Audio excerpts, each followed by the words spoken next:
Roselyne Voyante. Bonjour, je suis Roselyne, voyante et cartomancienne. Aujourd'hui, je vais vous parler d'un sujet complètement futile qui n'est peut-être pas obligatoire de savoir, mais on ne sait jamais. Voilà, je pense que ça peut intéresser du monde, peut-être aussi faire réfléchir d'une autre manière. C'est comment est-ce qu'on peut manipuler les cartes pour que ce soit plus facile pour vous de les tirer. Il y a plusieurs façons de tirer les cartes, comme vous pouvez bien l'imaginer, selon le jeu, selon qui doit être tiré à l'endroit, à l'envers, ou que les cartes n'ont aucun sens. C'est ce que je vais vous montrer aujourd'hui. Je sais, c'est tout à fait futile. Comme je vais aussi vous montrer comment est-ce qu'on fait une coupe, et un truc qui est très à la mode en ce moment, c'est de faire une coupe un petit peu améliorée. Et puis aussi, comment est-ce qu'on fait pour battre les cartes quand on a des petites mains. Je sais, tout ça, ça pourrait paraître très con, on ne pourrait pas dire ça autrement, mais on ne sait jamais, ça peut être intéressant pour vous d'avoir une autre façon de voir les choses. Donc, je vais vous demander, pour 10 minutes, là tout de suite, de regarder mes mains. À tout de suite. Pour illustrer mes propos, je vous ai sorti 3 jeux de cartes. Je vous présente l'oracle G, où les cartes n'ont pas besoin et sont complètement indépendantes du sens de lecture de la carte. Le Doreen Virtue, qui est celui-là, l'oracle des anges, et le petit Lenormand de Ciro Marchetti, qui lui aime bien aussi avoir un sens de tirage pour pouvoir le lire. Bon, lui encore qui peut être un petit peu hybride.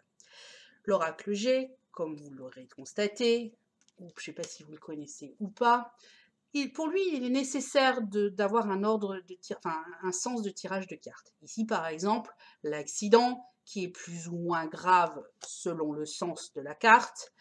L'escargot, qui est la lenteur de la situation où vous avez des retards, qui est plus ou moins long selon le sens de la carte. Ici, vous avez une personne brune.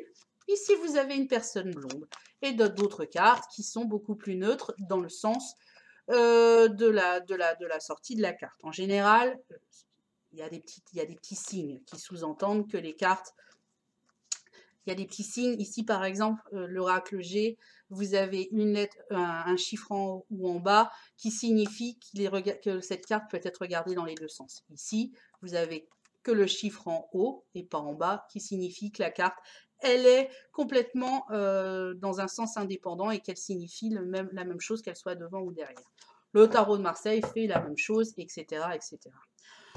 Les anges de Doreen Virtue, vous pouvez bien vous imaginer que pour lire le message et puis de les avoir dans des différents sens, c'est un petit peu pas forcément très évident. Pour pouvoir s'affranchir de ce problème-là, moi j'ai une petite technique un peu plus où je prends moi-même mes conventions, un peu comme le fait un magicien en tirant ses cartes pour pouvoir tirer les bonnes cartes devant son assemblée. Je me fais donc des conventions. Moi, j'aime bien, notamment, savoir que ma tranche de cartes se trouve dans ce sens-là. Je bats donc mes cartes. Et c'est là que vous avez deux possibilités. Lorsque vous posez votre jeu de cartes, soit vous le laissez comme ça, et donc, en l'occurrence, vous retournez la carte qui vous intéresse.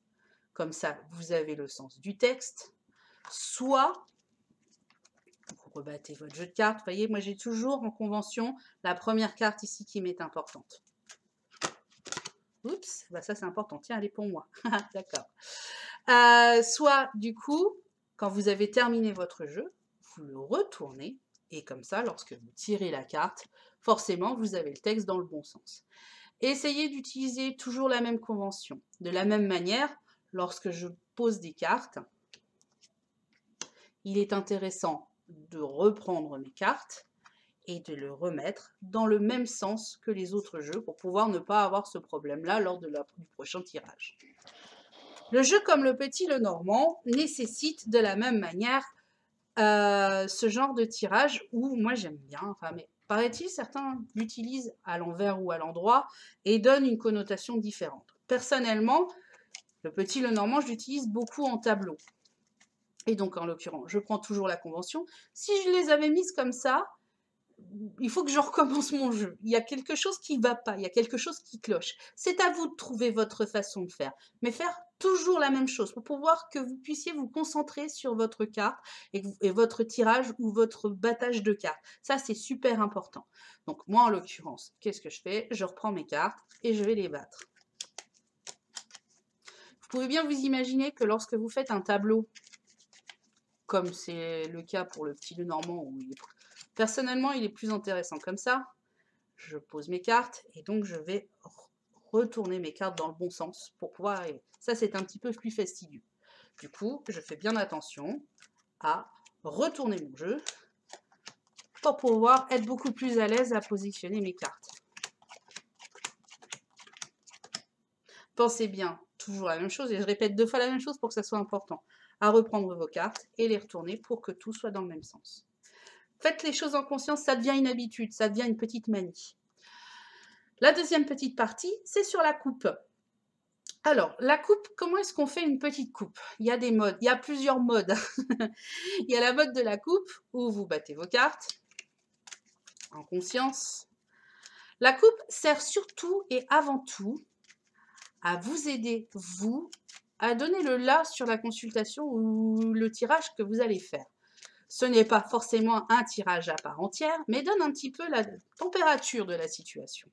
Vous posez donc votre tas, et avec la main gauche, alors d'ailleurs, pourquoi la main gauche? Petite astuce.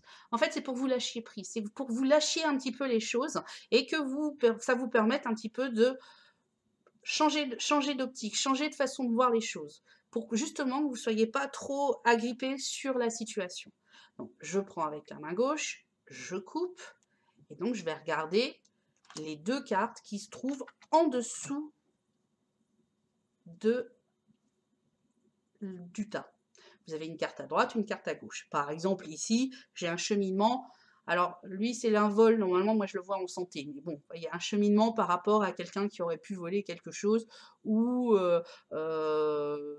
voler un peu la situation ou prendre des chemins de traverse, etc.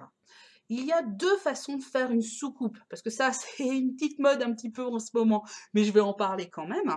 Soit de prendre les 2 cartes du dessus et de les écarter, comme ça vous avez un mini jeu de cartes. Personnellement, je ne suis pas très fan de ce genre de choses. Soit prendre la carte du dessous, qui va vous faire encore une mini coupe. Voilà, ça c'est la carte qui est tout en dessous à l'arrière. Voilà. Il y a 2 façons de faire des mini coupes. Personnellement, je trouve beaucoup plus intéressant d'avoir des cartes qui volent lors du battage de cartes. Alors, aide-moi. Ah, bah voilà. Par exemple, celle-là, j'ai du mal à la rentrer dans le jeu. Et je vais la regarder. Et celle-ci a une petite astuce pour moi. Alors, du coup, oui, je vais cheminer par rapport à... Ça, c'est le cavalier qui va m'apporter aussi un petit peu des nouvelles, quoi. Peut-être que, justement, il faut que j'attende que la situation se débloque, que j'attende un petit peu. Je prends un exemple, hein. Je ne suis pas du tout dans un tirage de cartes, bien entendu. Voilà. Dernière petite chose très con auquel je vous avais promis, c'est le fait de tirer des cartes quand les cartes sont trop grandes. Et oui, là ça arrive d'avoir des jeux avec des petites mains. Donc l'intérêt, c'est d'utiliser le battage de cette manière-là, par la plus petite tranche. C'est tout à fait possible, il n'y a pas de convention par rapport à ça. C'est à vous de trouver votre manière et d'y arriver. Alors voilà, vous pouvez me laisser votre petit avis en commentaire, me dire si ça vous a intéressé ou pas, ou si à l'inverse c'était quelque chose de complètement futile. Vous avez tout à fait le droit. Vous pouvez me retrouver sur mon site internet www.rose-line.fr. Je vais vous laisser le petit message à la fin pour pouvoir noter l'adresse. Et je vous fais de gros bisous. Allez, à la prochaine!